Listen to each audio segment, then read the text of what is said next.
This ill-advised proposed regulation seems to be driven by the concern that children are eating too many French fries and potato chips, and I certainly agree with that. But there are so many other ways to prepare potatoes: baked, boiled, roasted, in soups, chowders, and stews, to name just a few. For example, and again I'm going to quote Doris Demers, she tells me that in, I think, 3 or 4 of her schools today, the students are enjoying a baked potato bar.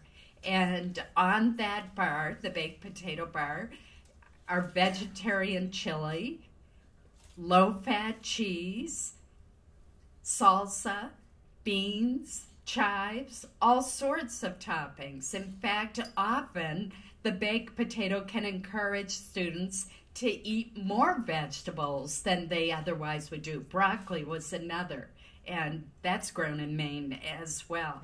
She also made a very good point to me that I had not thought of, and that is that they are coming across in schools an increasing number of students who are vegetarians.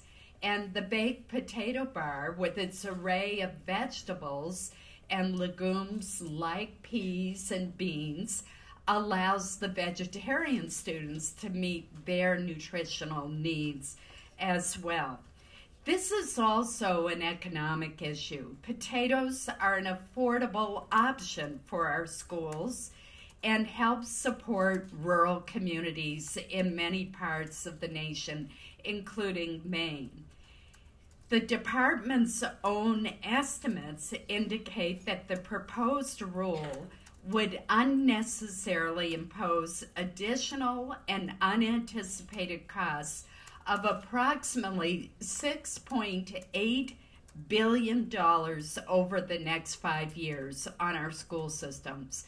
I would ask the school lunch and breakfast administrators who are here, or any other school officials who are here, can any of you afford to have that kind of increased burden needlessly imposed on your school meals programs? I think with schools across the country struggling with tight budgets, the answer is no. I'm very concerned that if this rule goes into effect, that some schools would choose to drop the school breakfast program altogether, because after all, that's an optional program. And yet, I know in my state, the school breakfast program makes a huge difference for a lot of students who otherwise would be hungry and thus unable to perform well. I talked today also with a school meals director from Pennsylvania who was talking about the implications for her schools. We know that eating a healthy breakfast helps children learn and perform better. The bottom line is the department's rule simply goes too far. It would unnecessarily limit nutritious, affordable vegetables that are easily accessible to school districts, that are locally grown, and that are popular with school-age students. After all, if you prepare a meal and it ends up being dumped into the trash, you're not doing those students any good. And that's why I'm leading a bipartisan effort in the Senate. My Democratic colleague, who is the Democratic leader on this issue, is Senator Mark Udall of Colorado. We want to allow schools the flexibility to make reasonable, suitable choices among affordable nutrition food options within USDA's own dietary guidelines that were updated just last year. This would be a sensible way to keep costs at a reasonable level and ensure that schools can provide well-balanced, nutritious meals for our children.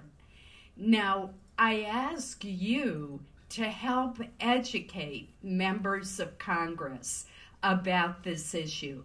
There is a lot of misinformation about the nutritional benefits of potatoes, corn, and peas, and you're the experts. You're the ones who really understand the nutritional benefits and can tell your members of Congress what you do in your school systems and what the impact would be. This is a great display that really helps to hit the point home. In fact, I'm tempted to take one for lunch, but I have to go back to a lunch in the Capitol. I do expect this issue to come up this month on the Senate floor. The Agriculture Appropriations Bill is going to be one of the first appropriations bills that comes to the Senate floor, and we need your help.